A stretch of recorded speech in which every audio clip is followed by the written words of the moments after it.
कांग्रेस नेता अलका लांबा ने नरेंद्र मोदी और योगी आदित्यनाथ की सरकार पर कसा तंज।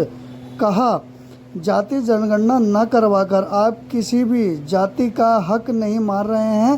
50 करोड़ की आपकी जाति जनजाति का हक मानना चाहते हैं। आगे देखिए। आज आपके माध्यम से, आपके इस विभाग के माध्यम से, इस कार्यक्रम के माध्यम से मेरे जैसे जो भारत की राजधानी दिल्ली और शहरों में रहते हैं, जो आप लोगों के संघर्ष को नहीं जानते हैं, आज हम उससे वाकिफ हुए हैं।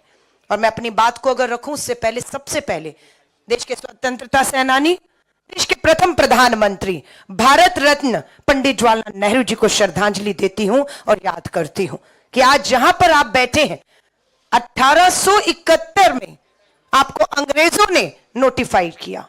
संघर्ष 72 सालों तक आपने किया और 1852 में पंडित जवाहरलाल नेहरू जी ने 72 सालों लगे आपके संघर्ष को खत्म करते हुए आपको डिनोटिफाइड किया। लेकिन आज मैं जब इसकी जानकारी लेती हूं तो मुझे पता लगता है कि मात्र 200 जो ट्राइबल कम्युनिटी हैं, कुल तो बता रहे हैं कि 1200 से अधिक है, 1200 के करीब, लेकिन मात्र 200 ही डिनोटिफाइड हुई। और जब वो डिनोटिफाइड हुई तो क्या हुआ, उन्हें एससी, एसटी, ओबीसी वर्ग में उन्हें स्थान मिला और बाबा साहब अंबेडकर जी, जिनका हम जिक्र कर रहे हैं, उनके संविधान के तहत आपको हक अधिकार मिलने शुरू हुए हैं। लेकिन अभी भी मेरी जानकारी सही है नहीं, आप बताएंगे। 1262 में से 2 ट्राइबल डिनोटिफाइड होते हैं, लेकिन अभी भी संघर्ष बहुत से ट्राइबल्स का अभी बाकी है। लेकिन ये संघर्ष खत्म करने का एक ही मात्र रास्ता है, वो रास्ता जिस पे श्री राहुल गांधी जी चल चुके हैं, वो रास्ता है जातीय जनगणना कराने का। भाजपा ने मंशा साफ कर दी है। भाजपा की हिमाचल की मंडी से जो सांसद है, उसने भाजपा को बेनकाब कर दिया ये कहकर, और उत्तर प्रदेश के मुख्यमंत्री ने भी ये कह दिया। कितना खतरनाक जहरीला बयान है एक चुने हुए मुख्यमंत्री का कि बटेंगे तो कटेंगे।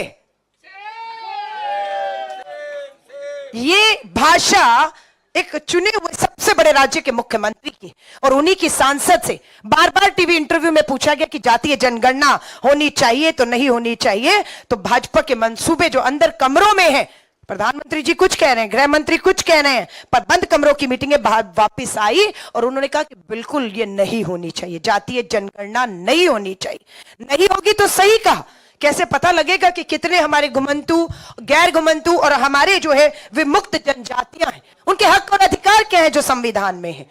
मैं आपको विश्वास दिलाती हूं, जब पंडित जवाहरलाल नेहरू जी ने डिनोटिफाइड किया, तब देश के पहला मुख्यमंत्री, देश का मैं कहूं आपकी जाति से मुख्यमंत्री जो है वो वसंत राव पुलसिंह नायक जी बनाए जाते हैं। ये संभव तभी हो पाया जब उन्हें नोटिफाई से डिनोटिफाई किया गया, उन्हें समाज में हक और अधिकार दिए गए और मुख्यमंत्री के पद तक उन्हें पहुंचा। रैंके कमीशन का गठन 2008 में, इसकी रिपोर्ट बताती है कि मात्र जो है 15 करोड़ की आबादी थी आपकी।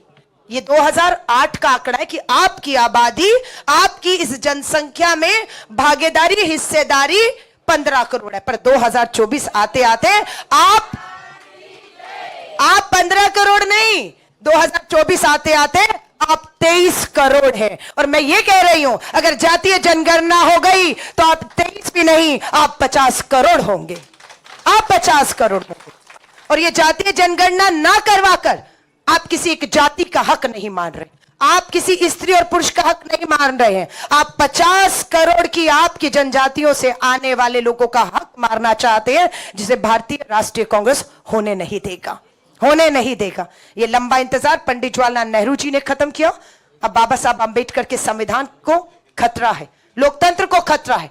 लगातार बात होती है ये क्यों चूके।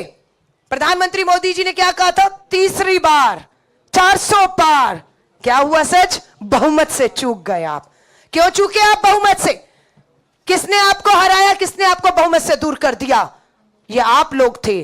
क्यों, क्योंकि वे जाति जनगणना के खिलाफ थे, संविधान में मिले हक अधिकार आपको देने के खिलाफ थे, इस संविधान को बदलना चाहते थे, इसलिए आपने उन्हें हराया है। दलित, एससी, एसटी, ओबीसी वर्ग ने मिलकर इनका जो तानाशाही का रथ था उसे रोकने का काम किया है। मैं आपसे फिर कहूंगी, थोड़ा धक्का और लगा दीजिए, थोड़ा धक्का और लगा दीजिए। मुकुल जी बैठे हुए हैं। जम्मू कश्मीर और हरियाणा के चुनावों की घोषणा हो चुकी है। सितंबर में 2 राज्य इनके हाथ से हम छीनने वाले हैं। और जैसे ही महाराष्ट्र, बुल्डाना से आप लोग आए हैं, महाराष्ट्र और झारखंड में भी हमारे बहुत से आदिवासी भाई बहन आते हैं।